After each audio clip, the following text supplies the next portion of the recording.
जय हिंद। Welcome to Dakshai classroom. मैं मनीष सेवटा। और बच्चों, आज हम करने वाले हैं मैग्नेटिज्म चैप्टर का रिवीजन। और अगर आप बात करें मैग्नेटिज्म चैप्टर की, तो ये one of the most important chapter में से एक है। मान लीजिए लास्ट टाइम हो, टाइम बहुत कम बचा हुआ और हमें कुछ चैप्टर्स बच्चों को सजेस्ट करने हो कि आप सिर्फ यही चैप्टर कर लीजिए, तो हम उसमें मैग्नेटिज्म का नाम हम लेते हैं। तो मान लीजिए कोई बच्चा ऐसा है जिसकी तैयारी बहुत अच्छे से नहीं है, वो कुछ चैप्टर स्किप करना चाह रहा है, तो मैग्नेटिज्म उस कैटेगरी में है जो आपको मस्ट करने वाले होते ही होते हैं आपके पास में। ये इससे मतलब अच्छे खासे सवाल आपके पास आपको देखने को मिलेंगे। आप प्रीवियस ईयर करेंगे तो आपको दिखाई भी दी जाएगी वो चीज़ें ना। तो मैग्नेटिज्म चैप्टर आपको सही ढंग से करना है, चाहे आप कोई भी कैटेगरी में है, आप बहुत अच्छा कर रहे हैं तब भी आपको बहुत ढंग से करना है। और मान लीजिए आपका कुछ पोर्शन बचा हुआ है, आप सिर्फ कुछ ही पार्ट करके जाना चाहते हैं, तो उसमें भी आपको मैग्नेटिज्म करके जाना ही पड़ेगा बच्चों। इसके बिना आप आगे नहीं बढ़ पाएंगे। मैग्नेटिज्म चैप्टर की अगर हम बात करें तो आपने वैसे देख लिया, थ्योरी पढ़ ली, नोट्स वोट्स सब बना लिए, रिवाइज भी आई होप आपने अपने लेवल पे कर ही लिया होगा। तो उसमें आपको दिखाई देगा कि चैप्टर बहुत ज़्यादा टफ नहीं है। ऐसा नहीं है चैप्टर कुछ अंधाधुंध चैप्टर है, मतलब कुछ हवा ही नहीं लग रही है, ऐसा नहीं है। चैप्टर आपके पास में ईजी सा ही है, मतलब बहुत आसानी से आप अगर चीज़ें आपको क्लियर है दिमाग में, अच्छा ये ऐसे करते हैं ऐसे करते हैं ऐसे करते तो हो जाएगा। और बहुत सारा डेप्थ में जाने की जरूरत भी नहीं है, बहुत आसानी से आप मतलब ऊपर ऊपर रहेंगे तब भी आपसे सवाल इसके बन जाएंगे।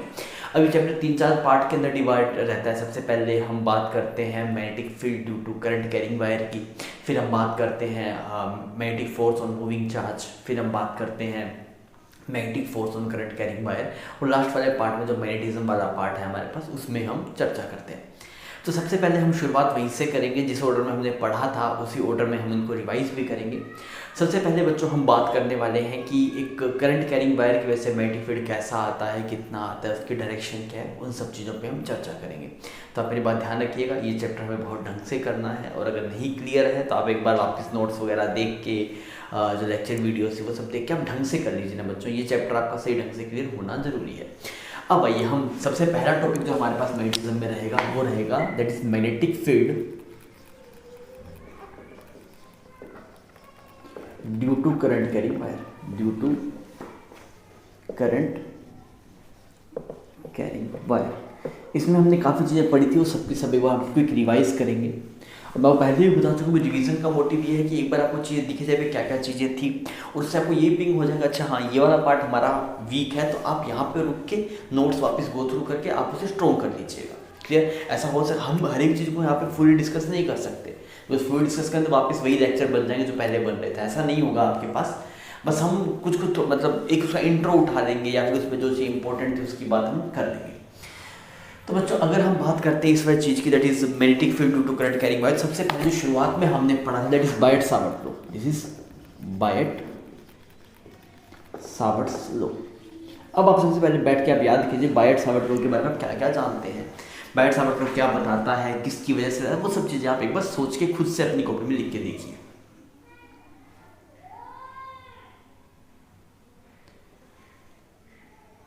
हाँ, क्या बताता है बायट सावर्ट लॉ? बायट सावर्ट लॉ बताता है कि किसी करंट कैरिंग एलिमेंट की वजह से मैग्नेटिक फील्ड कितना आता है। वो ऐसे नहीं बताता मैं पूरी वायर की वजह से बता दूंगा। बायट सावर्ट ने बोला कि मैं आपको मैग्नेटिक फील्ड बता सकता हूँ पर किसकी वजह से, एक छोटे से करंट कैरिंग एलिमेंट की वजह से। अब मान लीजिए ऐसा कुछ करंट कैरिंग एलिमेंट है आपके पास में, ठीक है। अब इसका छोटा सा एक एलिमेंट पकड़ लेता हूँ मैं, कितनी लेंथ का, DL लेंथ का। तो अगर आप देखें इसकी वजह से मैग्नेटिक फील्ड किसी एक पॉइंट के ऊपर, इस पॉइंट का नाम O रख लो, तो कितना मैग्नेटिक फील्ड है अगर हमें वो देखना हो तो बायट सावर्ट ने बोला वो आता है DB, दैट इज छोटा सा मैग्नेटिक फील्ड इसकी वजह से, that is μ0/4π I DL cross R divide by R3। ये एक्सप्रेशन आता है, क्या है, इस छोटे से करंट कैरिंग एलिमेंट की वजह से इस पॉइंट पे जो मैग्नेटिक फील्ड आएगा that is μ0/4π I DL cross R divide by R3। ठीक है। अब देखिए μ0/4π, ये मिनट क्या होता है, मिनट आपको पता है, μ/4π की वैल्यू पता है, पहले वो लिख लेते हैं। कितनी आती है बच्चों वैल्यू बताइए, 10⁻⁻⁷। बायट सावर्ट लॉ के एक्सप्रेशन की हमें डायरेक्टली कहीं जरूरत नहीं पड़ेगी, पर बायट सावर्ट लॉ कभी पूछ ले या फिर उसके एक्सप्रेशन के बारे में कुछ चर्चा हो तो आपको क्लियर होना चाहिए। यहीं से हम सब एक्सप्रेशन ड्राइव करते हैं। तो μ/4π की वैल्यू बच्चों अगर आप देखें दैट विल बी 10⁻⁷। अच्छा, मिनट का नाम क्या है आपके पास, व्हाट इज μ0? ऐसा ही एक एप्सिलॉन नॉट था, अगर आपको याद हो इलेक्ट्रोस्टैटिक में, याद होना ही चाहिए, याद होगा ही आपको। एप्सिलॉन नॉट क्या था आपके पास, that is permittivity of free space, that is permittivity of free space. अगर हम मीडियम बदलेंगे तो एप्सिलॉन नॉट की वैल्यू बदलती है, वहां पे एप्सिलॉन से उस मीडियम का एब्सोल्यूट परमिटिविटी आएगा। This term is known as, क्या नाम होता है बच्चों इस म्यूनोड का? This is permeability, this is permeability of free space. Again यहाँ पे अगर आप मीडियम को बदलेंगे तो यहाँ पे अभी तो फ्री स्पेस मतलब एयर हो गया ना, फ्री स्पेस एयर हो गया या फिर वैक्यूम हो गया। अगर आप मीडियम बदलेंगे तो इसकी वैल्यू बदल जाएगी, पर मैग्नेटिज्म के अंदर मीडियम बदलने की चर्चा नहीं रहती। बहुत ही रियलिस्टिक केस में कभी ऐसा होता है कि मीडियम बदला जाता है, सब में मीडियम आपके पास सेम ही रहता है, उसमें आपको उलझने की दिक्कत नहीं पड़ेगी। ठीक है जी, आगे देखते हैं थोड़ा। अच्छा, इसकी वैल्यू म्यूनोड की वैल्यू पूछे तो बता पाएंगे ना? हाँ बता पाएंगे सर। म्यूनोड बाय 4 पाई की वैल्यू 10 टू द पावर -7, तो म्यूनोड की वैल्यू हो जाएगी 4 pi multiply 10 to the power -7। Clear है, कोई दिक्कत नहीं। ठीक है, अब ये डीएल क्या है आपके पास में? डीएल क्या हो गया? डीएल करंट कैरिंग एलिमेंट की लेंथ होगी। डीएल वेक्टर क्या है बच्चों? ये बात वैसे वो खुद को पता होनी चाहिए, क्या होता है डीएल वेक्टर? डीएल वेक्टर हो गया करंट कैरिंग एलिमेंट की length, length of current carrying element, length of current carrying element. इस करंट कैरिंग एलिमेंट की जो लेंथ होगी हम उसको क्या नाम देंगे? डीएल। अच्छा, इसके डायरेक्शन किसकी डायरेक्शन में होगा? मान लीजिए करंट ऐसे कुछ आई फ्लो कर रहा है, अब लेंथ की दो डायरेक्शन हो सकती है। जैसे मान लीजिए मार्कर है मेरे पास, मैं बोलूँ इसकी लेंथ वेक्टर तो ऊपर भी हो सकता है नीचे भी हो सकता है। तो अब इस ये डीएल वेक्टर है, मतलब लेंथ को कुछ वेक्टर फॉर्म में लिखा जाए, स्पेसिफिक डायरेक्शन होगी तो किसकी डायरेक्शन में ली जाएगी? जैसे एक छोटा डीएल एलिमेंट है, तो इस डीएल एलिमेंट को ऐसे आपने बना रखा है, तो ऐसा भी हो सकता है, ऐसा भी हो सकता है। हमें कौन सा लेना है? इसकी डायरेक्शन कैसे डिसाइड करेंगे? तो जो डीएल वेक्टर की जो डायरेक्शन होगी वो किससे डिसाइड होगी? करंट की डायरेक्शन से डिसाइड होगी। जो डायरेक्शन आपके पास में करंट की होगी वही डीएल वेक्टर की डायरेक्शन होगी। क्लियर? हम यहाँ पे लिख लेते हैं डायरेक्शन किसकी जैसी? Direction same as current. जो डायरेक्शन करंट की होगी वही है। तो इस वाले एलिमेंट में अगर आप देख रहे हैं तो करंट ऐसे जा रहा है ना ऊपर की तरफ, तो ये डीएल वेक्टर कुछ ऐसा दिखाई देगा। और छोटा सा एलिमेंट है आपके पास में, length of current carrying element बहुत छोटा सा है, क्योंकि आपको डाउट आ सकता है सर अगर मान लीजिए कर्व होगा, ऐसे कर्व होगा तब एलिमेंट कैसे लूँगा? क्योंकि तब तो यार आप देख रहे हैं तो ये वाली लेंथ को एक लेंथ नहीं लिया जा सकता ना, ये वेक्टर चेंज हो रहा है आपके पास, तो बोलो एक एलिमेंट है तो एलिमेंट की लेंथ अगर आप देखें तो स्ट्रेट ही दिखाई देगी आपको, क्योंकि कर्व हो जाएगा तो फिर स्ट्रेट कैसे बनाऊंगा मैं? तो हम एक लेंथ के लिए है, एक एलिमेंट के लिए है, तो कैसी भी शेप होगी एलिमेंट हमेशा स्ट्रेट ही रहेगा आपके पास। क्लियर? ठीक है। अब बच्चों ये आर वेक्टर, इसकी अपने आप में एक अजब ही कहानी है। आर वेक्टर के बारे में आप क्या जानते हैं? आर वेक्टर क्या है आपके पास? जानते हैं क्या? क्लियर है ये बात? कैसे करते हैं आर वेक्टर को? तो बोल सर आर वेक्टर क्या होता है? जिस एलिमेंट की वजह से आप निकाल रहे हैं, किस एलिमेंट की वजह से निकाल रहा हूँ सर मैं? इसकी वजह से निकाल रहा हूँ, इसको ओरिजिन मानते हुए जिस पॉइंट पे निकाल रहे हैं उसका पोजीशन वेक्टर। जिस एलिमेंट की वजह से निकाल रहे हैं उसको ओरिजिन मानते हुए जिस पॉइंट पे निकाल रहे हैं उसका क्या? Position vector, that is named as r vector. तो हम क्या लिखते हैं? R vector is position vector of point, position vector of point assuming origin at current carrying element। ये बात समझ में आई? ये हो गया। तो बच्चों ये एक्सप्रेशन है आपके पास में, यहाँ से आपको एक करंट कैरिंग एलिमेंट की वजह से मैग्नेटिक फील्ड मिल जाएगा। अच्छा ये मैग्नेटिक फील्ड कैसा होगा? स्केलर होगा या वेक्टर होगा? आप बता सकते हैं मैग्नेटिक फील्ड कैसा होगा? तो ये तो अब जान ही गए होंगे, इतना पुराना पढ़ रहे हैं। मैग्नेटिक फील्ड कैसा होगा बच्चों? आपके पास वेक्टर क्वांटिटी है। सर इस एक्सप्रेशन से कैसे समझ में आ रहा है? अगर मुझे कोई बोले वेक्टर है, बोलूँ मैं तो नहीं मानता, तो आप क्या एक्सप्रेशन समझा सकते हैं? हाँ मैं समझा सकता हूँ। देखिए आपको जो मैग्नेटिक फील्ड मिल रहा है तो दो वेक्टर क्वांटिटीज के क्रॉस प्रोडक्ट से मिल रहा है, और क्रॉस प्रोडक्ट से कभी भी कोई फाइनल क्वांटिटी मिलती है तो वो अगेन आपके पास वेक्टर ही होती है। तो ये वाली क्वांटिटी कैसी होगी आपके पास में? वेक्टर होगी। क्लियर? इसकी यूनिट पता है मैग्नेटिक फील्ड की? मैग्नेटिक फील्ड यूनिट क्या होती है बच्चों? टेस्ला। टेस्ला। और अभी तो ये वर्ड बहुत फेमस है टेस्ला, क्योंकि जो एलन मस्क की जो कंपनी है टेस्ला वो गजब ऊंचाइयां छू रही है, तो टेस्ला तो वैसे ही लोगों को याद ही रहता है। ठीक है, तो ये इसकी ऐसे यूनिट होगी। तो बच्चों ये बेसिक बात होगी कि कभी भी कोई करंट कैरिंग एलिमेंट होगा तो उसकी वजह से मैग्नेटिक फील्ड कितना आएगा, किस तरीके का आएगा, वो सब वैल्यू कैसे निकाल सकते हैं, इस तरीके से हम उसे प्रोसीड कर सकते हैं। तो बच्चों ये तो थी बेसिक बात। अब आइए थोड़ा आगे चलते हैं। बच्चों हमने बायट्स फॉरवर्ड लॉ की चर्चा कर रही थी। इसका जो सेकंड स्टेप में आपके पास में direction of magnetic field, direction of magnetic field कि मैग्नेटिक फील्ड के डायरेक्शन कैसे देखेंगे, ये वाली बात। एक करंट कैरिंग वायर की वजह से हम बात कर रहे हैं, तो इसमें कई तरीके हैं आपके पास। जैसे मान लीजिए यहाँ पे कैसे करंट कैरिंग वायर है, ठीक है, तो आपको इस वाले पॉइंट पे निकालता है। एक तो मैंने आपको आशीर्वाद मेथड सिखाया था, किसी स्पेसिफिक पॉइंट पे निकालना तो आशीर्वाद मेथड आप यूज़ कर सकते हैं। इसमें क्या करेंगे, हम राइट हैंड का आपको यूज़ करना है, राइट हैंड का हमें यूज़ करना है। थंब किसकी तरफ रखना है, थंब रखना है करंट का ही डायरेक्शन में। थंब किसकी तरफ रखना है, करंट के डायरेक्शन में। क्लियर। फिंगर्स किसकी तरफ ओपन करनी है, ये वाला पॉइंट आपके पास में हो जाएगा, तो पॉइंट ओ की तरफ, जिस पॉइंट पे आपको मैग्नेटिक फील्ड निकालना है उसकी तरफ फिंगर्स ओपन कर लो। जो आशीर्वाद होगा आपके पास में, that is the direction of magnetic field. आशीर्वाद direction of magnetic field. Clear. जैसे ये वाला केस है आपके पास में, तो राइट हैंड का यूज़ किया, थंब को करंट के डायरेक्शन की तरफ, फिंगर्स को किसकी तरफ खोला, पॉइंट ओ की तरफ जहाँ पे आपको मैग्नेटिक फील्ड निकालना है, और आशीर्वाद किस तरफ जा रहा है, अंदर की तरफ जा रहा है, तो ये आपके पास में मैग्नेटिक फील्ड की डायरेक्शन आ गई। ये बात क्लियर, कहीं कोई दिक्कत नहीं, ठीक है। और अगर हम चर्चा करें आपके पास में और क्या तरीका हो सकता है, एक हो सकता है आपके पास में कि राइट हैंड थंब रूल आप यूज़ कर सकते हैं यहाँ पर, is right hand thumb rule. Right hand thumb rule क्या बोलता है आपको, राइट हैंड थंब रूल की अगर आप चर्चा करेंगे, वो ये बोलता है कि देखिए एक बात आपको क्लियर होनी चाहिए, जो मैग्नेटिक फील्ड लाइंस है, जो मैग्नेटिक फील्ड लाइंस है वो हमेशा कैसा लूप बनाती है, क्लोज लूप बनाती है। Magnetic field lines always form a close loop. समझ में आ गई बात, मैग्नेटिक फील्ड लाइंस हमेशा क्या बनाती है, क्लोज लूप बनाती है। अगर बच्चों मैग्नेटिक फील्ड लाइन आपके पास में क्लोज लूप बनाती है, तो आप क्या कीजिए, थंब कर दीजिए करंट की डायरेक्शन में।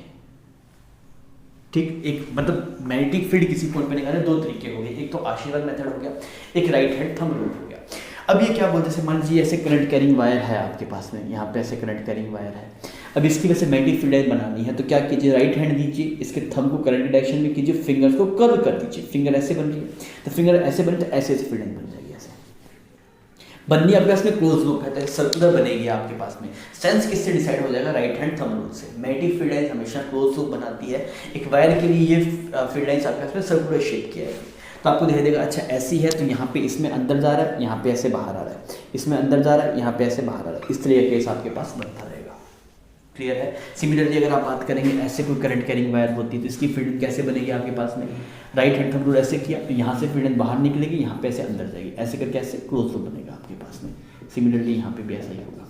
तो ध्यान रखिए, कभी भी एक स्ट्रेट वायर आपके पास में अगर है, तो उसकी जो मैग्नेटिक फील्ड लाइन आपके पास में रहेगी वो हमेशा सर्कुलर रहती है आपके पास में, और सेंस आप ऐसे डिसाइड कर सकते हैं।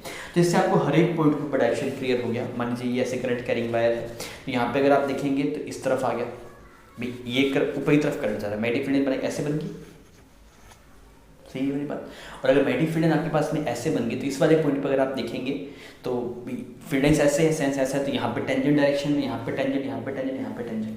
अगर आपको मैग्नेटिक फील्ड लाइन पता लग गई, जैसे मान लीजिए यहाँ पे ऐसे एक वायर है, इसमें करंट ऐसे अंदर की तरफ जा रहा है, इसका सेंस कैसे डिसाइड किया, भी एक वायर है, करंट कैरिंग वायर है, इसमें करंट अंदर की तरफ जा रहा है, ये जो फील्ड लाइन्स ऐसे सर्कुलर बन गया, आपका सेंस कैसे डिसाइड हो जाएगा, ऐसे इसका सेंस डिसाइड हो जाएगा।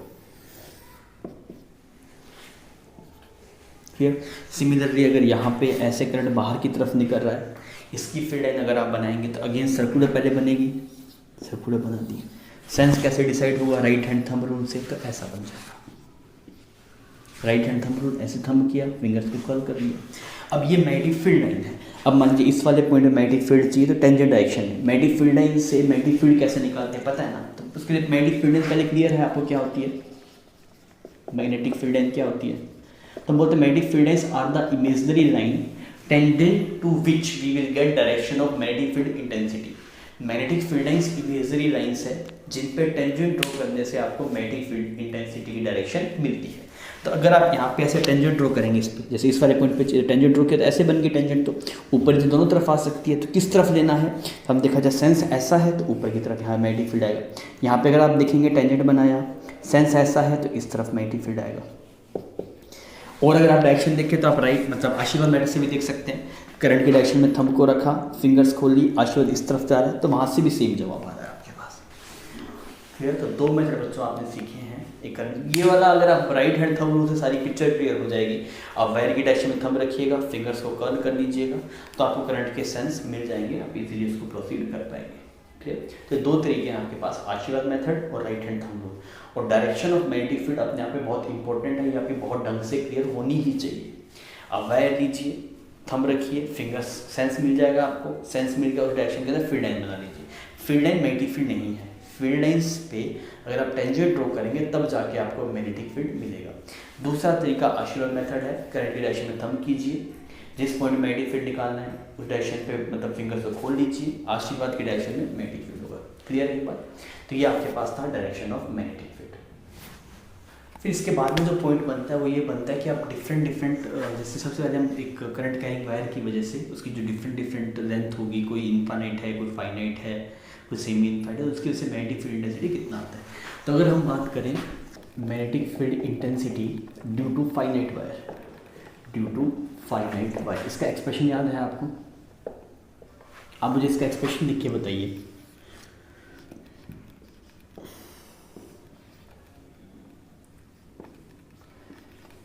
इस वाले पॉइंट ओ के ऊपर निकालना है बच्चों। यहाँ पे ये वाला एंगल ऐसे ऊपर कुछ θ2 है, नीचे ये वाला एंगल ऐसे कुछ θ1 है। तो आपसे पूछ लिया कि बताइए इसके ऊपर ओ पॉइंट के ऊपर कितना मैग्नेटिक फील्ड आएगा, ये आपको निकालना है। ये आप बता सकते हैं मुझे निकाल के, ये आप निकाल के बताइए कितना था। ये रिजल्ट आपको याद करवाया गया था ना। डायरेक्शन ही बताइए किस तरफ आ रहा है। ये करंट कैरिंग एक फाइनाइट वायर है, ऐसा नहीं भी यहीं से करंट चला यहाँ पे खत्म हो गया है, पूरा एक लूप आगे होगा। हम सिर्फ इतने ही पार्ट में इंटरेस्टेड हैं। आप मुझे बताइए इस बी पॉइंट में मैग्नेटिक फील्ड कितना आएगा। हम क्या एक्सप्रेशन लिखते हैं, हम magnetic field is mu by 4 πI/d integration of cos theta d theta. Limit कहाँ से कहाँ तक, -θ1 से लेके +θ2 तक। ये रिजल्ट था बच्चों मैग्नेटिक फील्ड का। म्यूड बाई 4 π की वैल्यू पता है 10⁻⁷।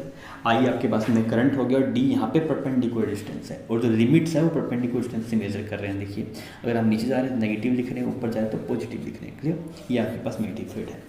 डायरेक्शन कैसे देखेंगे, तो हमें पता है कि इसकी जो फील्ड लाइंस बनेगी कैसी बनेगी, ऐसी फील्ड लाइंस बनेगी।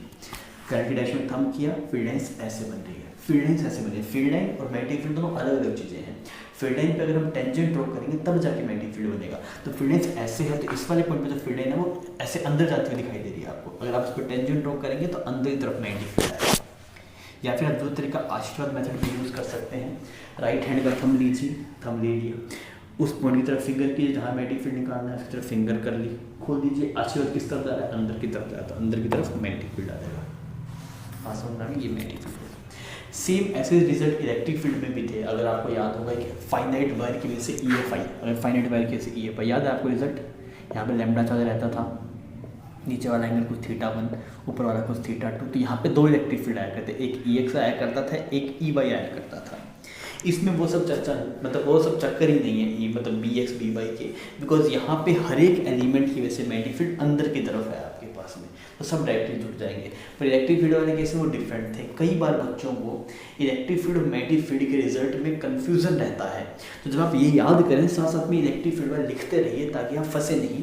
यहाँ पे क्या रिजल्ट था बच्चों, यहाँ पे था K⁴R integration of cos theta d theta. Limit गई -θ1 से θ2।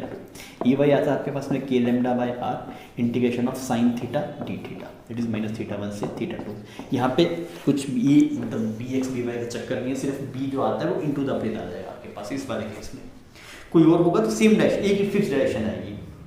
ऐसा नहीं है कि यहाँ पे EX भी आ रहा है EY भी आ रहा है, यहाँ पे इनटू द प्लेन आएगा। या तो अंदर बाहर जो भी होगा सिर्फ एक एक्सप्रेशन से काम चल जाएगा, 2-3 एक्सप्रेशन लिखने की जरूरत आपके पास नहीं रहेगी। अच्छा, फिर अगर हम बात करें इन्फिनिट वायर की वजह से MFI, आप चाहें तो इसको ड्राइव कर सकते हैं, मतलब इसकी जरूरत नहीं है वैसे। फिर भी अगर आप इंटरेस्टेड हैं तो आप आराम से कर सकते हैं। जेई वाले बच्चे कर सकते हैं, नीट वाले मत करिएगा ना, इसको ड्राइव मत कीजिएगा, आप सिर्फ रिजल्ट याद रखिए। जेई वाले चाहें तो एक बार थोड़ा सा कैलकुलेशन और आपके पास में जो बायट सावर्ट लॉ था उसका एप्लीकेशन देखने के लिए आप उसे ड्राइव कर सकते हैं। जेई वाले बच्चे कर लीजिएगा, नीट वाले मत करिएगा, कोई दिक्कत नहीं। फिर अगर हम बात करें इन्फिनिट वायर की वजह से EFI, MFI due to infinite wire कितना आया था बच्चों, आप निकाल के बताइए, रिजल्ट बताइए फाइनली कितना आ रहा है आपके पास।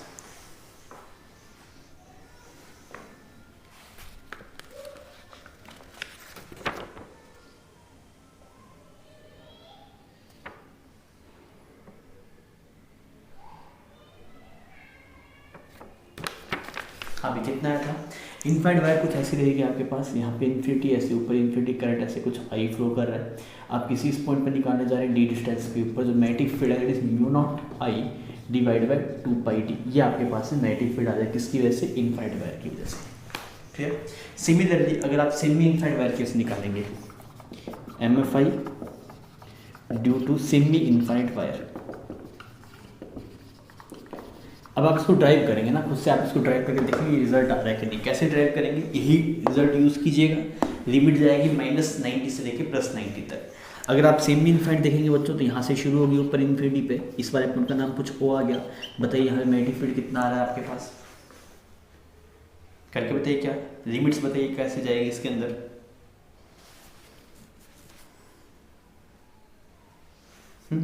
कितना आएगा आपके पास, this will be μ0I divide by 4πd। इसका जस्ट हाफ हो जाएगा ना, इसका जस्ट हाफ हो जाएगा। ठीक है, तो ये दोनों रिजल्ट स्टैंडर्ड रिजल्ट हैं, आपको याद होने चाहिए।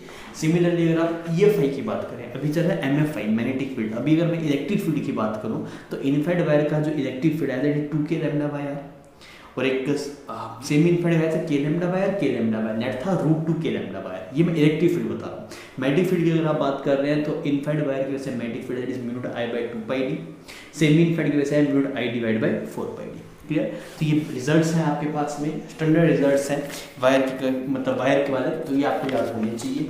इनका हमें डायरेक्ट यूज करना पड़ता है आपके पास। ठीक है,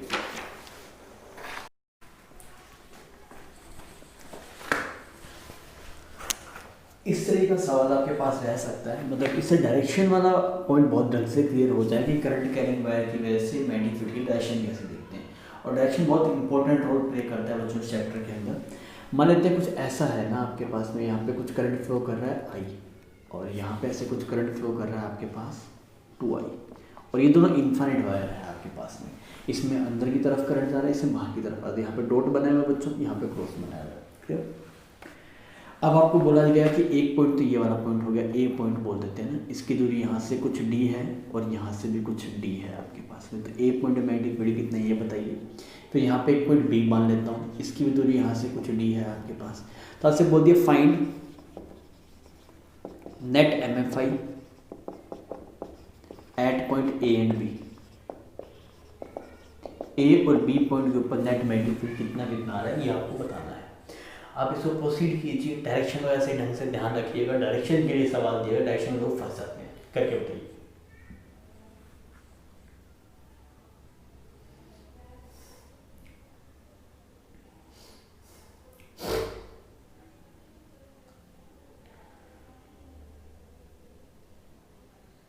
आप स्क्रीन को पॉज कर लीजिए, मैं इस सवाल को सोल्व कर रहा हूँ। तो मैं क्या बोल रहा हूँ, यहाँ पे करंट ऐसे अंदर की तरफ है ना आपके पास, यहाँ पे अगर करंट ऐसे अंदर की तरफ है तो इसकी जो फील्ड लाइंस बनेगी वो ऐसी बनेगी। अगर मैं इसकी फील्ड लाइन बनाऊँ ऐसे इस वाले की, तो ऐसी बनेगी फील्ड लाइन, ऐसी। ये मैग्नेटिक फील्ड लाइन कैसे किया, राइट हैंड थंब रूल दिए, ऐसे बन गई। अगर आप इस वाले पॉइंट पे देखेंगे मैग्नेटिक फील्ड किस तरफ आएगा, नीचे की तरफ आएगा आपके पास, क्योंकि फील्ड लाइन का सेंस ऐसा है। यहाँ पे टेंजेंट ड्रॉ करना पड़ेगा, टेंजेंट ड्रॉ किया ऐसे, या तो ऊपर होगा फिर नीचे होगा, सेंस ऐसा नीचे की तरफ आ जाएगा। तो इसकी वजह से किस तरफ आ गया आपके पास, नीचे की तरफ आ गया मैग्नेटिक फील्ड। इसका नाम 1 बोल देता हूँ, इसका नाम वायर 2 बोलता हूँ। 1 की वजह से नीचे की तरफ आ गया, दिक्कत नहीं। अगर आप इस 2 की वजह से बनाएंगे, 2 की वजह से कैसे बनेगी फील्ड लाइंस, कैसा है ऐसा बन रहा है, ऐसा सेंस बनेगा। क्रॉस बना दिया, सेंस कैसा रहेगा, again right hand thumb rule कुछ ऐसा बनेगा।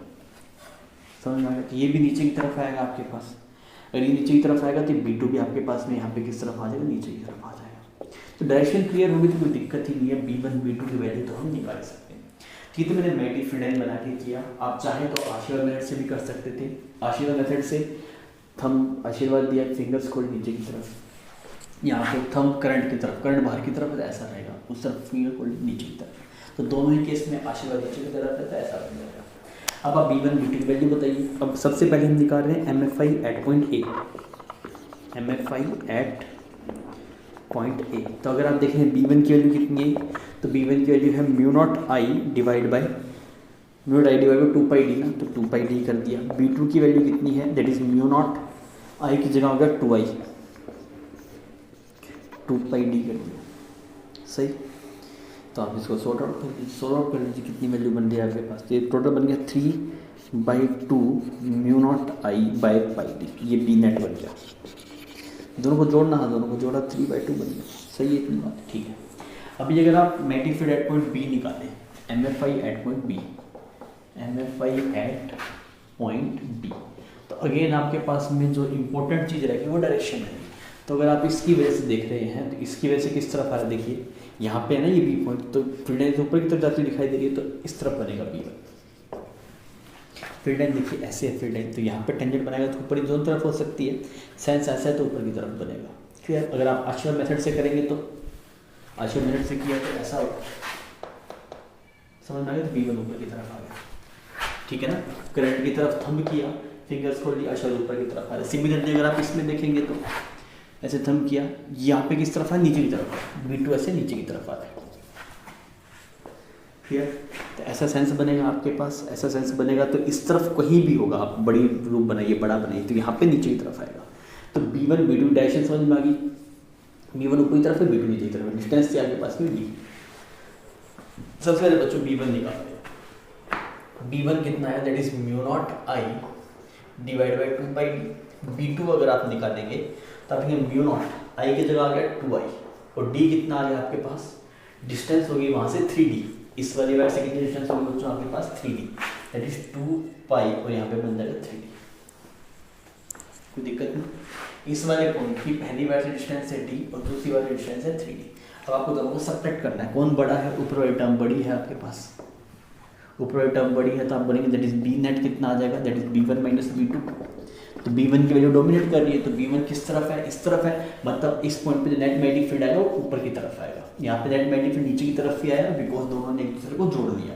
यहाँ पे नेट ऊपर की तरफ आएगा, और अगर नेट ऊपर की तरफ आएगा तो वैल्यू निकाल लीजिए μ0I, पाई D बाहर आ गया, यहाँ पे हाफ आ गया आपके पास, और यहाँ पे ये आ गया ऐसा, क्लियर।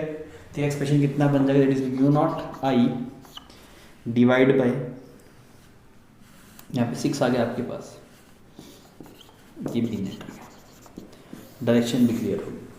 तो कभी भी इस तरीके का सवाल आता है मैग्नेटिक फील्ड वाला, तो इसमें एक चीज़ इंपॉर्टेंट रहती है डायरेक्शन। अगर आप डायरेक्शन सही ढंग से पकड़ देंगे तो आप सवाल में नहीं फंसेंगे, सवाल को आप चीरते हुए आगे बढ़ पाएंगे, ठीक है। क्लियर है सवाल, ठीक है।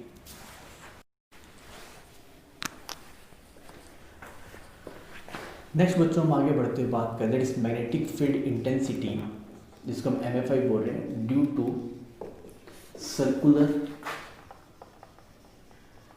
Current carrying ring. एक करंट कैरिंग रिंग है, उसमें कुछ ऐसे आई करंट फ्लो कर रहा है। अब इसके से मैग्नेटिक फील्ड कितना आता है, उसकी डायरेक्शन किस तरफ है, ये दोनों चीज़ें इंपॉर्टेंट, डायरेक्शन यहाँ पे ज़्यादा इंपॉर्टेंट है ना। तो पहले हम डायरेक्शन के बारे में चर्चा कर लेते हैं। डायरेक्शन भी यहाँ पे जो डायरेक्शन दिख जाती है वो भी दिख जाती है राइट हैंड थंब रूल से, राइट हैंड थंब रूल से। कैसे देखेंगे इसको, देखिए करंट कैसा घूम रहा है, सुनना मेरी बात को ना, इसकी डायरेक्शन इंपॉर्टेंट है बच्चों, ये ढंग से देख के जाएगा, इसमें दिक्कत हो जाती है। अब जैसे मान लीजिए आपको सेंटर में मैग्नेटिक फील्ड निकालना है, तो कैसे कर रहे हैं, इसका जो सेंस है, जैसे करंट का सेंस है, उसके डायरेक्शन में फिंगर्स को कर्ल कीजिए। इससे पहले हमने उल्टा किया था, इससे पहले हमने क्या किया था, करंट डायरेक्शन में थंब किया था, फिंगर्स को कर्ल करने के सेंस में मैग्नेटिक फील्ड थी।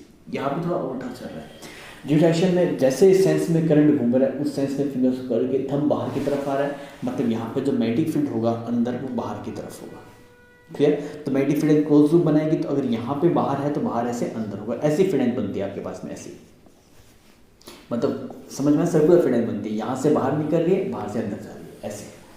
जैसे मान लीजिए यहाँ पे आपके पास में ऐसी कुछ फील्ड ये ऐसे आपके पास लूप हो गया ना, करंट कैरिंग मान लीजिए रिंग हो गया, तो यहाँ से फील्ड बाहर निकलेगी, यहाँ से अंदर जाएगी, फिर यहाँ से बाहर निकलेगी, यहाँ से अंदर जाएगी, समझ में आ रहा है, ऐसे ऐसे। ये एक इसका पार्ट हो गया रिंग का, तो ऐसे ऐसे फील्ड जाएगी इसके अंदर से, ऐसे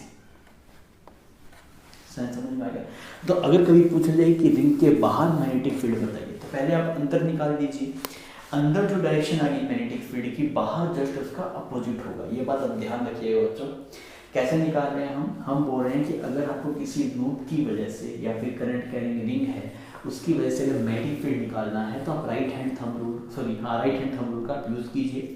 करंट के सेंस के अकॉर्डिंग राइट हैंड की फिंगर्स को कर्ल कीजिए, जो थंब है वो आपको मैग्नेटिक फील्ड की डायरेक्शन देगा, कहाँ पे, अंदर, सेंटर पे, उसके आसपास। तो इस पूरे अंदर वाले रीजन में मैग्नेटिक फील्ड कहीं भी पूछे तो बाहर की तरफ ही होगा आपके पास, समझ में आ रहा है। और ये क्या होगा, ऐसे बाहर से जाएगा, फिर ऐसे अंदर जाएगा, फिर घूम के ऐसे पूरा लूप बनाया, क्योंकि क्लोज लूप बना है ना, क्लोज लूप बना, तो यहाँ पे बाहर है तो ऑब्वियसली यहाँ पे अंदर होना ही पड़ेगा, तभी तो घूम के पूरा क्लोज लूप बनाएगा। मेरे पास समझ में आ रही है। तो फील्ड लाइन्स इसकी ध्यान रखिएगा। इसकी फील्ड लाइन्स अगर आप देखेंगे, आपको 10th क्लास में ऐसा डायग्राम भी बनाया जाता है, ऐसे ऐसे फील्ड लाइन्स दिखाई जाती है, देखिए ऐसे, याद है आपको, ऐसे कहीं कुछ नहीं तो एक बार आप नेट पे सर्च कर सकते हैं, field line due to current carrying loop या फिर वायर, तो वहाँ से क्लियर हो जाए किस तरह की बन रही है। ऐसे बहुत सारी वायर्स बनती है आपके पास, वो 3D में है आपके पास, तो बोर्ड में बनाना में थोड़ी दिक्कत है उसको, क्लियर। तो आपको अंदर कभी भी निकालना हो तो आप राइट हैंड थंब रूल से, बाहर निकालना हो तो जो डायरेक्शन अंदर रखी उसकी जस्ट अपोजिट डायरेक्शन में, ठीक है। मैग्नेटिक फील्ड की वैल्यू कितनी आती है, रिजल्ट अगर आप याद है कि रिजल्ट आपको कितना आता है, याद होना चाहिए वो आपको। कितना रिजल्ट था आपके पास, वो एक लूप की वजह से magnetic field is mu naught I divide by 2r, पूरे एक लूप की वजह से। मान लीजिए पूरा लूप है ना, इसकी रेडियस कुछ r है, तो ये एक्सप्रेशन आएगा मैग्नेटिक फील्ड का। क्लियर, दैट इज ये याद होना चाहिए, आई डिवाइड बाई 2r। अगर आप ड्राइव करना चाहें तो आप कर सकते हैं, जेई वाले बच्चे कर लीजिएगा, नीट वाले स्किप कर लीजिए, कोई दिक्कत नहीं। रिजल्ट याद रखिएगा कितना आ रहा है, mu naught I divide by 2r। Direction कैसे देखना है, राइट हैंड थंब रूल से। अगर मान लीजिए बच्चों कभी कोई आर्क है आपके पास में, ऐसा आर्क है और ये कहाँ पे, सेंटर पे है, ये दिस इज कहाँ पे, eight centre of ring, eight centre of ring. कोई और पॉइंट पूछे इस वाले पॉइंट बताओ यहाँ पे, तो वहाँ नहीं बता सकते, सिर्फ सेंटर में बता सकते हैं या फिर एक्सिस पे बता सकते हैं। एक्सिस वाला रिजल्ट अभी थोड़ी देर में करेंगे, अभी हमें सेंटर पे निकालना सीखा है। अब मान लीजिए यहाँ पे ऐसा कोई लूप है, इसमें करंट कुछ आई फ्लो कर रहा है, ये कुछ थीटा एंगल बता रहा है। अब मैं पूछूं बताओ इसके सेंटर पे यहाँ मैग्नेटिक फील्ड कितना आएगा, बता पाएंगे आप? तो यहाँ पे जो रिजल्ट आता है, पहले तो आप पूरी रिंग का लिखिए, पूरी रिंग का लिख दिया। अब एक्चुअली में पूरी रिंग नहीं है तो पूरी रिंग का ये कितना पार्ट है, तो आप क्या लिखें, that is theta by 2 part है ये। आप देख लो, पूरी रिंग का लिखो, फिर उसके अंदर मल्टीप्लाई ये कर दो कि वो सब कितना पार्ट है पूरे लूप का। पूरा लूप होता है 2 एंगल होता है, अभी थीटा एंगल है, थीटा डिवाइड बाई 2 करके मिल जाएगा कितना पार्ट है। क्लियर, तो ये दोनों एक्सप्रेशन आप लिख पाएंगे। अच्छा, यहाँ पे डायरेक्शन देखेंगे तो कैसे करेंगे, सेंस देखा, अच्छा right hand thumb rule, sense ऐसा आएगा, थंब बाहर की तरफ है, तो यहाँ पे जो मैग्नेटिक फील्ड होगा बच्चों वो बाहर की तरफ होगा। क्लियर, कोई दिक्कत नहीं है, ठीक है। मान लीजिए मैं ऐसे बोलूँ आपको कि यहाँ पे ऐसे करके ऐसे एक लूप है, ठीक है, ऐसे करके कुछ ऐसा लूप मान लेता हूँ, ऐसे करंट का लूप है, रेडियस कुछ r मान लिया ना, इसमें से कुछ I करंट फ्लो कर रहा है, पूरा लूप नहीं है आपके पास में, सिर्फ इतना सा पार्ट है। तो आपसे बोला कि बताइए इस वाले पॉइंट पे मैग्नेटिक फील्ड कितना आएगा और डायरेक्शन कितनी, रेडियस कुछ r मान लिया, कितना आएगा। ये पूरा आपके पास में क्वार्टर सर्कल है, 90 डिग्री है ये। तो अब बड़े एक्सप्रेशन में क्या है, पहले पूरे लूप का लिखो, लिख दिया mu naught I divide by 2r। अब ये इस सर्कल का कितना पार्ट है, तो ये जो थीटा एंगल है वो हो गया पाई बाई 2 आ गया यहाँ पे, पाई बाई 2, और टोटल एंगल कितना है आपके पास 2 पाई, तो यहाँ पाई ने पाई को उड़ा दिया, तो बी कितना है, mu naught I divide by 8r। ये आपके पास में मैग्नेटिक फील्ड आ गया। और किस तरफ आया आपके पास, डायरेक्शन कैसे देखेंगे, तो ये राइट हैंड दिया अंदर की तरफ से, मतलब इनटू द प्लेन आ गया आपके पास। और आपके पास यही EFI का सवाल आता है तो net electric field angle bisector के लोग आता है, नेट इलेक्ट्रिक फील्ड की अगर आप बात करेंगे, वहाँ पे एक्सप्रेशन था k lambda by r integration cos d theta limit minus theta by 2 से प्लस थीटा बाई 2, वो अलग सिनेरियो था। कंफ्यूज मत होना, इलेक्ट्रिक फील्ड का अलग रिजल्ट्स हैं, मैग्नेटिक फील्ड के अलग रिजल्ट है, दोनों को मैशअप मत करना ना, उससे ढंग से भी रखना पड़ता है, तो ध्यान रखना। अच्छा, ये जब आप मैग्नेटिक फील्ड याद कर रहे हैं तो इलेक्ट्रिक फील्ड भी दिमाग में रखिए वो क्या था, जब इलेक्ट्रिक फील्ड पढ़े तो मैग्नेटिक फील्ड का रिजल्ट भी दिमाग में रखिए ताकि कन्फ्यूजन ना हो। तो ये रिजल्ट आपके पास में आ जाएगा। तो हमने यहाँ पे क्या क्या सीख लिया कि पूरे लूप की वजह से आता है mu naught I by 2r, और किसी आर्क की वजह से आता है that is mu naught I by 2r multiply theta by 2 pi, theta उस आर्क का एंगल हो गया आपके पास। इतनी बात क्लियर है। तो ये तो था बच्चों आर्क की वजह से। अब कई बार सवाल क्या रहता है आपके पास, दोनों को मिक्स दे देगा आपको, इसमें आर्क भी बना देगा साथ में और साथ में वायर भी बना देगा, जैसे एक सवाल हमने नोट्स में भी किया था।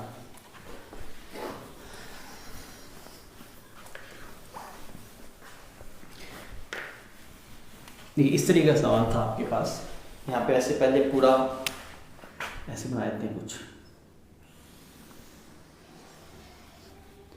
ठीक है, ऐसे एक वायर बना दी यहाँ पे, ठीक है, और ये वाला एंगल कुछ मान लीजिए 60 डिग्री।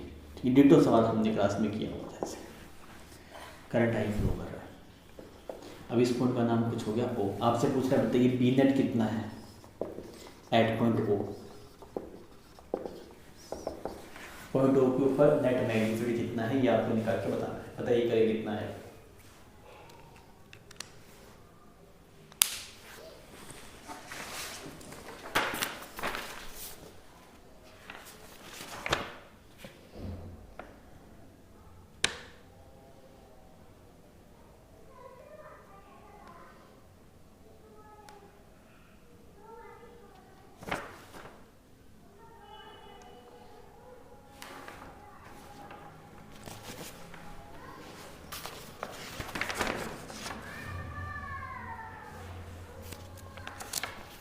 हम लोग सबसे पहले तो आप इसकी वजह से बोल दीजिए लूप की वजह से किस तरफ आ रहा है, सेंस देखा, लूप के ऐसे देखते हैं राइट हैंड के फिंगर को कर्ल किया, थंब बाहर की तरफ आ रहा है, तो बाहर की तरफ मैग्नेटिक फील्ड है। तो बी नेट अगर आप देख रहे हैं तो किसकी वजह से आएगा, B due to loop plus B due to wire, B due to straight wire.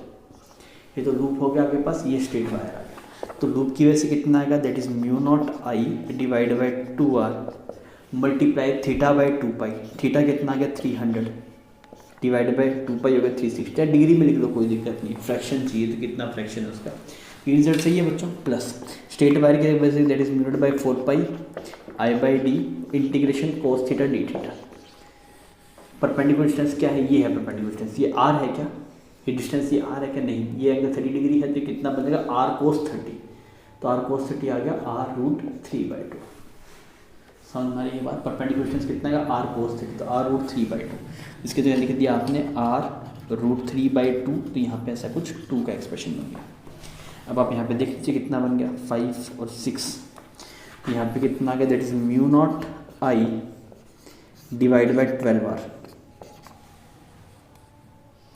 Plus ये वाला रिजल्ट कितना आ गया आपके पास, लिमिट -30 से लेके +30 तक, तो यहाँ पे बन गया mu naught I divide by 2√3 pi r, और यहाँ पे बन गया sin 30 कितने -30 से लेके +30, तो इसकी वजह डायरेक्ट यहाँ पे 1 बन जाएगा ना। तो बी नेट अगर आप देख रहे हैं तो ये बन गया 5/12 mu naught I divide by 2r, mu naught I divide by r, ऐसा बन गया एक तो इसकी वजह से, और इसकी वजह से अगर आप देख रहे हैं बच्चों तो ये बन जाएगा 1 sin 30 हाफ, फिर माइनस ऑफ माइनस करें तो अगेन ये पूरा 1 बन जाएगा। तो यहाँ पे आ गया plus mu naught I divide by 2√3 pi r. तो ये अच्छे लेवल का सवाल था आपके पास, क्लियर, ठीक है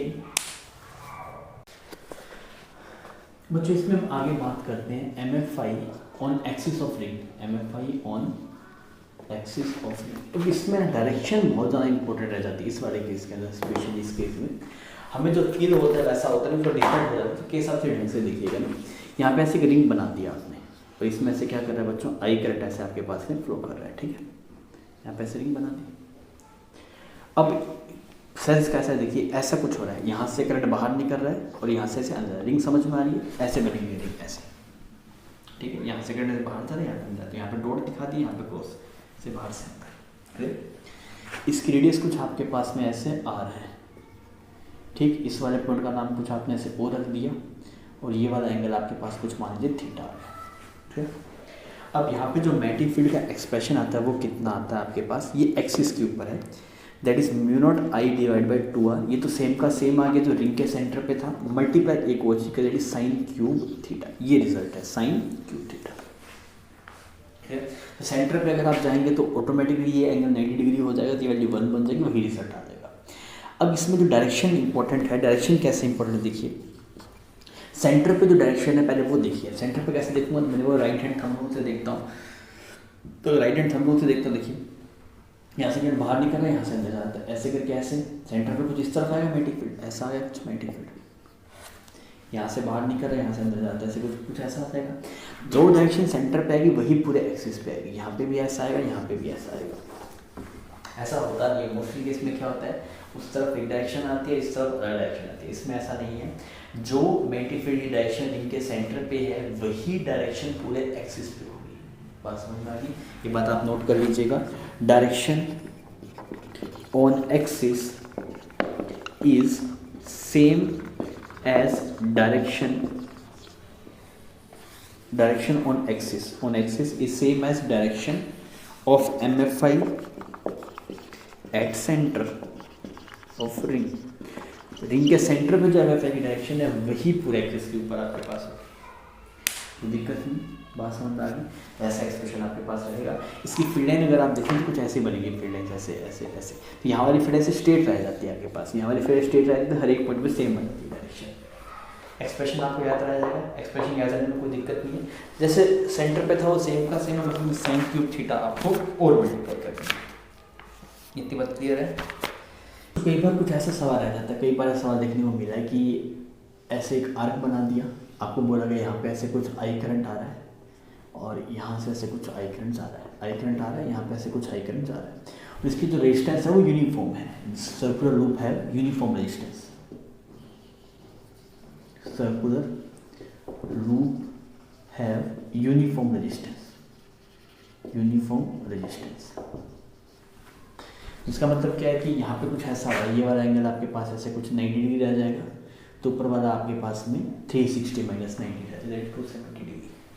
ठीक, अब करंट ऐसा आ गया। अब आपसे पूछा गया कि बताइए find MFI at points, find MFI at centre. यहाँ पे सेंटर के ऊपर MFI कितना होगा, कैसे करेंगे इस वाले केस को? तो सबसे पहले आपको करंट डिवाइड करना पड़ेगा। तो इस पार्ट की रेजिस्टेंस R होगी तो ऊपर वाले की 3R होगी। क्यों? क्योंकि रेजिस्टेंस होता है रो L/A, रो सेम, एरिया सेम, लेंथ पे डिपेंड करेगा। तो ये R, ये आपके पास में 3R होगा। तो इसमें अगर आप करंट देखेंगे तो करंट टूटे रेशो में जाता है आपके पास। तो इसमें कुछ आपके पास में 3I/4 करंट जाएगा, तो इसमें I/4 करंट जाएगा। ठीक, फिर आप मैग्नेटिक फील्ड देखेंगे। देखिए इस वाले की वजह से जो डायरेक्शन आएगा वो अंदर की तरफ है, इसकी वजह से बाहर की तरफ है, तो बी नेट आपके पास में 0 आएगा। और ये आप कहीं पे करें, ऐसे नहीं 90 डिग्री पे, कोई भी एंगल पे अगर आप इनपुट आउटपुट उठाएंगे तो बी नेट 0 ही आएगा। तो ये सवाल देख लीजिएगा एक बार, बी नेट 0 आना चाहिए, आप करके देख लीजिएगा। इसका सवाल आ जाता है, बिल्कुल लगता नहीं है देख के बी नेट 0 आएगा। लोग गलती क्या करते हैं, लोग इसकी वजह से बी और इसकी वजह से बी जोड़ देते हैं, जुड़ेगा लेकिन सब्ट्रैक्ट होगा। डायरेक्शन इंपॉर्टेंट है। जब भी आप नेट मैग्नेटिक फील्ड कैलकुलेट कर रहे हैं तो जिनकी वजह से भी आप कैलकुलेट कर रहे हैं तो हर इंडिविजुअल की वजह से डायरेक्शन ढंग से आप नोटिस कर लीजिएगा। तो इसकी वजह से इनटू द प्लेनर, इसकी वजह से आउट ऑफ प्लेनर, नेट कितना आ जाएगा आपके पास? 0 आ गया। क्लियर, कोई दिक्कत नहीं? ठीक है बच्चों, आगे बढ़ते हुए हम बात करते हैं। सबसे इंपॉर्टेंट चीज़ है आपके पास में, this is named as Ampere's law. Ampere's law क्या आपके पास में एम्पियर लॉ, ऐसा कुछ एक्सप्रेशन जाएगा आपके पास, that is B.dl is equal to μ0 multiply I inside. आप जो बातें आप एम्पियर लॉ के बारे में जानते हैं सब एक बार आप खुद से सोच लीजिए और कॉपी में नोट डाउन कर दीजिए कि हम ये बातें जानते हैं। क्या एक्सप्रेशन क्या, is close integral of B.dl, close line integral B.dl is equal to μ0 multiply I inside. करके बताइए कैसे सोल्व करेंगे, मतलब क्या क्या चीज़ें आप जानते हैं वो सब पहले आप देख लीजिए। तो सबसे पहले तो बोलते हैं यहाँ पे हमें एम्पियर लूप लेना होता है। क्या लेना होता है बच्चों? Ampere loop. अगर आप इससे पहले इलेक्ट्रोस्टैटिक में देखेंगे वहाँ पे गॉस लॉ पढ़ा था, तो वहाँ पे गॉसियन सरफेस लेना होता था। यहाँ पे एम्पियर लूप लेना होता है। अच्छा, यहाँ पे अगर एम्पियर लूप लेना होता है, एम्पियर लूप किस तरीके हो सकते हैं आपके पास में? 2D शेप होगी आपके पास, जैसे 2D शेप। 2D शेप के अंदर आपके पास सर्कल हो जाएगा, आपके पास स्क्वायर हो जाएगा। मतलब एक ऐसे एक थ्रेड ले लीजिए, एक थ्रेड से जो भी शेप बना सकते हैं, सर्कल बना सकते हैं, स्क्वायर बना सकते हैं, कोई भी ऐसी इमेजिनरी शेप बना सकते हैं। ये सब एम्पियर लूप रहेंगे आपके पास। अब ये बोलता क्या है आपके पास में? B.dl। जैसे मान लीजिए यहाँ पे ऐसे करंट कैरिंग वायर है आपके पास में, ऐसे into the plane current carrying wire मान लीजिए, आउट ऑफ द प्लेन आ रहा है ना करंट कैरिंग वायर, ठीक है। और यहाँ पे आप ऐसे एम्पियर लूप मान लीजिए, ऐसे ऐसे करके ऐसे एक एम्पियर लूप आपने मान लिया। क्लियर? तो अब ये बोलता है कि इसके हर एक पॉइंट पे, this is ampere loop, this is ampere loop. अब आप इसके हर एक पॉइंट पे जाइए और आप B.dl निकालिए। हर एक पॉइंट पे जाइए और B.dl निकालिए। समझ में आ गया? इसके हर एक पॉइंट पे जाके अगर आप B.dl निकालेंगे तो उसके लिए किसके बराबर आएगी? That is μ0 multiply I। B.dl is equal to μ0 multiply I। Clear है ये बात? ठीक है। अब आपको जो एम्पियर लूप है, जो सॉरी एम्पियर्स लॉ है, वो डायरेक्टली आपको मैग्नेटिक फील्ड नहीं देता, वो B.dl की वैल्यू देता है। और B.dl वैसे कुछ टर्म भी नहीं है। अगर आप गॉस लॉ में देखेंगे तो वहाँ पे था E.ds, तो E.ds खुद फ्लक्स था। वैसे B.dl कुछ कोई टर्म नहीं है, कोई नाम नहीं है। पर अगर आपको कभी B निकालना हो, इस एक्सप्रेशन से B निकालना हो, तो उसकी कंडीशंस क्या होती है उस पर थोड़ी देर में चर्चा करेंगे। एक और चीज़ हम देख लेते हैं। जैसे मान लीजिए आपके पास में यहाँ पे वायर्स बना दी मैंने ना, 1 2 और ऐसे 3 वायर बना दी। इससे कुछ करंट जा रहा है आपके पास में I, यहाँ पे कुछ करंट जा रहा है आपके पास में 2I, ठीक है। यहाँ पे I जा रहा है आपके पास, यहाँ पे 2I जा रहा है, और इधर आपके पास में कुछ 3I जा रहा है, ठीक। अब यहाँ पे आप ऐसे एक एम्पियर लूप मान लीजिए, ऐसे this is ampere loop, this is ampere loop. अब अगर आप इस लूप की बात करेंगे तो मैं अगर इस लूप के लिए लिखूँ ऐसे क्लोज इंटीग्रल ऑफ B.dl, तो क्या आएगा? μ0 मल्टीप्लाई I इनसाइड। अब I इनसाइड में सिर्फ ये दोनों I आएंगे, क्योंकि इस लूप के अंदर से यही आई पास हो रहा है, ये वाला आई इससे पास हो रहा नहीं है। तो यहाँ पे 2i है, यहाँ पे आई है, दोनों डायरेक्शन अपोजिट, नेट क्या बन जाएगा आपके पास में, आई बन जाएगा। क्लियर है? तो ये आपके पास में एम्पियर लूप है। अब अगर मैं ये बात करूँ कि ये वाली जो टर्म है बी, यहाँ पे जो आई है वो सिर्फ वही लेना है जो इस एम्पियर लूप से पास हो रहा है। पर अगर आप बात करेंगे बी, तो ये मैग्नेटिक फील्ड किस किस की वजह से है? क्या सिर्फ ये इस अंदर वाली वायर्स की वजह से है या सब की वजह से है? सवाल समझ में आ रहा है भाई? यहाँ पे ये वाली बात ठीक है कि आई इनसाइड वही लेना है जो इस लूप से पास हो रहा है। पर अगर आप इस मैग्नेटिक फील्ड को देखें, इस लूप के ऊपर मैग्नेटिक फील्ड, तो ये मैग्नेटिक फील्ड किस किस की वजह से? सिर्फ अंदर वाली वायर्स की वजह से है या बाहर वाले की वजह से, सब की वजह से? किसकी वजह से है ये जो बी है बच्चों, सबकी वजह से, इसकी इसकी इसकी, इन तीनों वायर्स की वजह से है। तो यहाँ पे जो बी वाला टर्म होता है, this magnetic field is due to all wires which are inside as well as outside. पर अगर आप बात करेंगे यहाँ पे ये वाला आई, तो वो वही उन्हीं वायर से लेना है जो उस लूप से पास हो रहा है। ये बात समझ में आ गई? कोई दिक्कत नहीं इसके अंदर। अब अगर आप सोच के देखिए कितनी खूबसूरत चीज़ है, अगर आप इस वाली वायर को हटा दें, इस वाली वायर को उठा के इन्फिनिटी पे लेके चले जाएं, तो क्या होगा? हर एक पॉइंट में बी की वैल्यू बदल जाएगी। बिकॉज पहले जो हर एक पॉइंट में बी था उसके अंदर इस वाली वायर का कंट्रीब्यूशन था, अब तो वो वायर चलेगी, तो हर एक पॉइंट में बी की वैल्यू क्या हो जाएगी आपके पास में? चेंज हो जाएगी। पर इसकी वैल्यू सेम रहेगी। मतलब क्यों ऐसा? मतलब देखिए आपके पास वो वाली वायर वहाँ पे चलेगी आपके पास में, तो यह टर्म सेम रह रही है, वाली वायर वहाँ पे चलेगी तो यह टर्म क्या रह रही है आपके पास में? सेम रह रही है। और यहाँ पे बी की वैल्यू बदल गई, तो यार ये कैसे होगा? तो एक्चुअली होता क्या है, डीएल भी सही है पर ये जो एंगल होगा दोनों के बीच में वो बदल जाएगा। पहले जो बी और डीएल में जो एंगल आए थे वो डिफरेंट आएंगे। तो अगर आप वायर को लेके चले जाएंगे तो बी हर एक पॉइंट में बदल जाएगा, पर क्लोज इसकी पूरे की वैल्यू अगर आप जोड़ेंगे तो अगेन आपको सेम वैल्यू मिलेगी, क्योंकि थीटा अपने आप को हिसाब से एडजस्ट कर लेगा ताकि उसकी वैल्यू क्या रह जाए आपके पास? सेम रह जाए। तो बच्चों ये बेसिक बात थी आपके पास में एम्पियर्स लूप की, और हम एम्पियर्स लॉ की सॉरी, और इसकी हेल्प से हम डिफरेंट शेप्स की वजह से मैग्नेटिक फील्ड इंटेंसिटी निकालते भी हैं। अगर आपको मैग्नेटिक जैसे अगर मान लो कोई भी आपको स्ट्रक्चर दूँ, मैं बोलूँ इसकी वजह से आप मैग्नेटिक फील्ड निकाल के बताइए, तो इसकी वजह से मैग्नेटिक फील्ड निकालने के लिए क्या क्या करना पड़ेगा?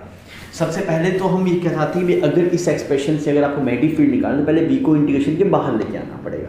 और अगर आपको बी को इंटीग्रेशन से बाहर लेके आना, मैं बता रहा हूँ कि अगर मान लीजिए कोई भी एक शेप है, उसकी वजह से आप मैग्नेटिक फील्ड निकालना चाहते हैं, किसकी हेल्प से? एम्पियर्स लॉ की हेल्प से। और अगर आप बोर्ड्स में देखेंगे, आप एनसीईआरटी वगैरह में आप डेरिवेशन देखेंगे या फिर आप बोर्ड में डेरिवेशन देखेंगे, तो आपको इसी के थ्रू प्रूव करना पड़ेगा। तो अगर आपको मैग्नेटिक फील्ड निकालना होगा तो उसके लिए क्या कंडीशन है? पहली बात, आप ऐसा एम्पियर लूप मानेंगे जिसके हर एक पॉइंट बी की वैल्यू क्या होनी चाहिए? सेम होनी चाहिए।